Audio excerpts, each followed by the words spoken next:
Ajakan untuk ikut vaksinasi COVID-19 disampaikan Gubernur Sulawesi Selatan Nurdin Abdullah. Ajakan ini untuk menghapuskan keraguan warga atas vaksin COVID-19. Vaksinasi dan penerapan protokol kesehatan dinilai jadi jalan untuk menghentikan pandemi COVID-19. Ya, saya kira kepada seluruh masyarakat Sulawesi Selatan, tentu ini adalah sebuah wabah ya, yang tentu kita tidak tahu kapan ini berakhir. Ya, oleh karena itu satu-satunya yang bisa memutus rantai penularan ini adalah vaksin.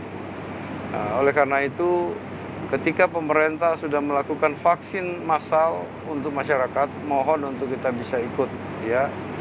Yang kedua, protokol kesehatan ini penting ya. Menggunakan masker, cuci tangan, jaga jarak.